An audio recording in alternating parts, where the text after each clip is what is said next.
again, I'm going to be working on the Nova, and I'm going to take you along with this project so that I can show what I'm going to be doing, and I hope I do a good job at showing. The project that I'm referring to is the rear filler panel on the 73, 74 Nova cars. This has been something I dreaded for so long, well over 6 months, and I've had several ideas to try to remedy this situation. Done a lot of research, and some of the ideas that I found were removing the shocks completely and bolting the bumper right onto the frame. Now, I don't like that idea because when you do that, the bumper will be too close to the car, and when you go to open the fuel filler door, you have a problem. It doesn't open all the way.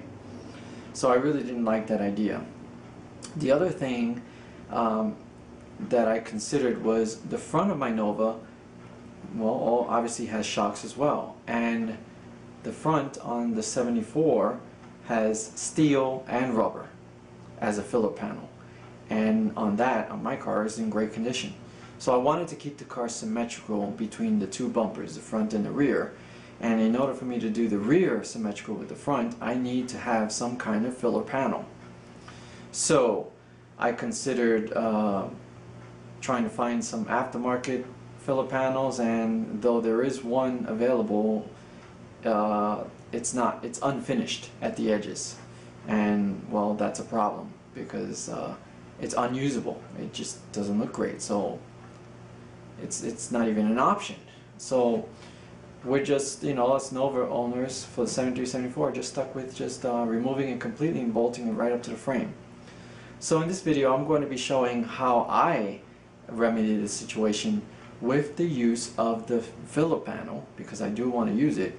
And the idea is compress the shocks all the way, make the filler panel stronger, and reduce the width of the filler panel to actually go with the new compressed shock state that the bumper is going to be in.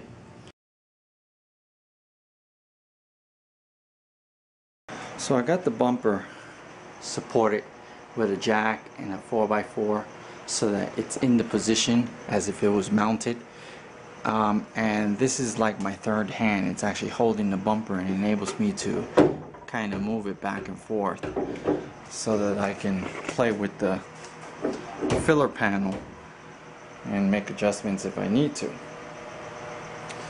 So that's how I have it, and you can see the gap that's going to be left after the bumper is attached to the car, and that's the gap that I feel is very nice, and it just so happens to be the maximum that the shocks are able to go in.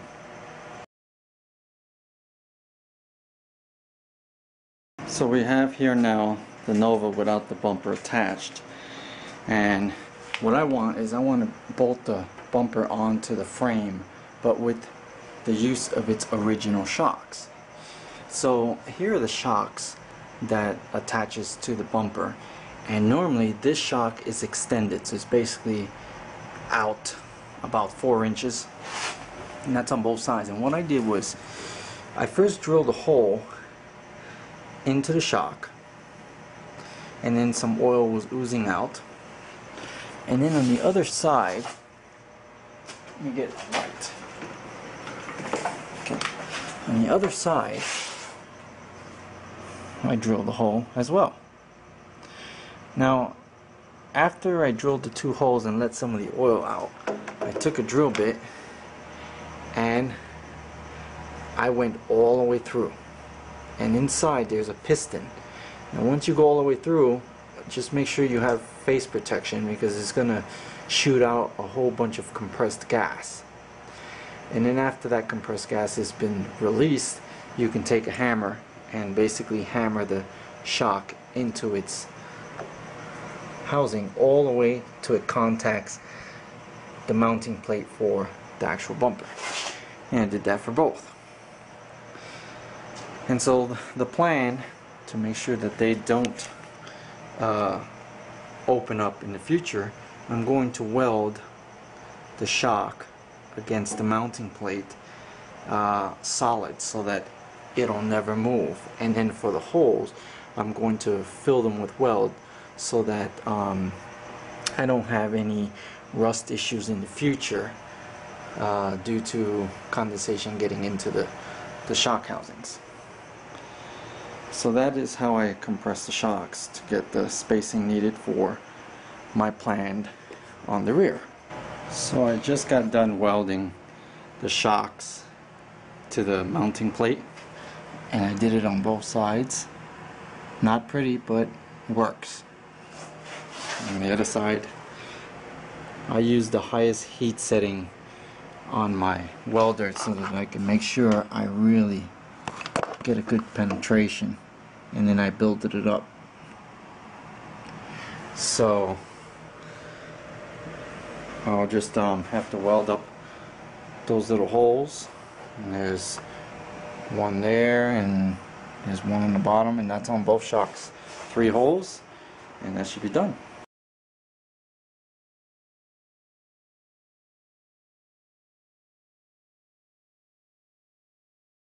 Now on the bottom of the filler panel, there's these little tabs all along the filler panel, and that's what aids it in giving that curvature, I guess, when it's actually installed. And then the tab, if you can see, it does like a slight curve, and when installed it presses up against and it gives it that curve. So that's the curve. Now this panel has already been cut, and then if you remember from the last videos, from a video in the from a progress video I did, I had originally marked off the panel from where the bumper would actually be. Now what I did was I first cut an inch away from that mark, and so here's all the pieces that I cut from the filler panel. And then what I did was I measured, and I'll show you in the car better, I measured from this point here all the way to a curve that's found on the bumper. Okay, I had to turn the bumper over, but you see there's that curve. So I measured from the actual panel all the way up to this edge here, because I know the filler panel will be under, and I wanted it to be right up against this curve. So I made that measurement. So now when I took that measurement, it came out to 2 3/4 inch. So what I did was I took a straight edge, basically one of these, and I placed it up against the edge of the panel, and then I took some clamps and I clamped it into place to straighten the panel. Then I took a ruler, measuring tape, and measured from the edge of this to 2 3/4, and I made a mark. So you see that now I have that lip that I needed that goes under the bumper.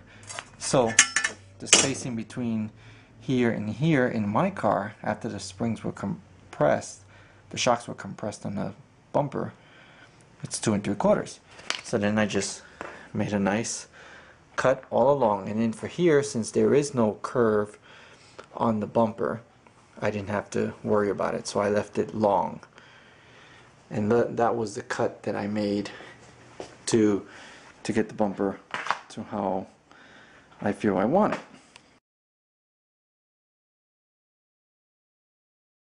Okay, here's what the bumper looks like, the bumper filler looks like after it's cut, and it seems to be filling up really nicely. It has that nice natural curvature.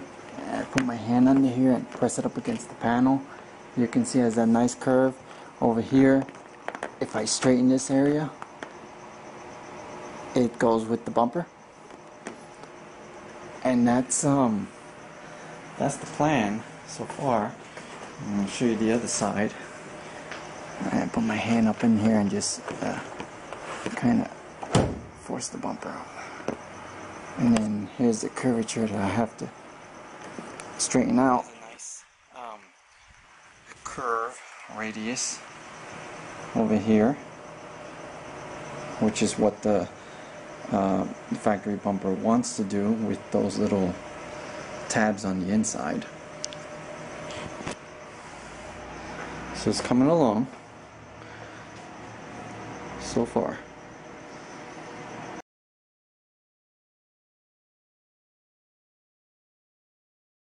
Okay, here we are with the Nova bumper and the rear bumper, and I've already refinished it. I did my rust treatment on it, and then I did some heavy cleaning, heavy cleaning, and did my paint on there with my what is it, truck bed coating, and it came out sweet, really nice and clean looking. Now my wheels don't look so bad. So the next step is to get this to somehow become straight, and the plan is, I bought these aluminum strips, and I chose aluminum because they don't rust. So I chose these aluminum, I bought these aluminum strips from Home Depot, and I bought 2 of them. And there's the other one. And the plan is to make this a little more stiff. And the way I'm going to do that is I'm going to actually bolt on this aluminum strip onto this filler panel. Now, you know that this has some curves in it. So I'm going to use the bumper as my template, and I'm going to bend this strip to match the curvature of the actual bumper. And that's why I bought 2, because I want to have a seam in the center here. So it's going to be one strip to go curve somewhere and cut off here, and then the next one will go and curve and go on to the end. So that's the part to straighten this area out, and that way I don't have that flex in the corner here. Now this flange here, I'm going to actually bolt it on to this flange, and that will give me the strengthening I need to maintain, again, that curvature from the actual tail panel flange, and with the added reinforcement on the outer, because now, as you seen, I cut it and now it's not as wide as it used to be, so I can keep it a little bit more straighter by adding this 1-inch strip at the end of it. So that's the plan, and I'm gonna have to work that aluminum to that bend, so we'll see how that goes.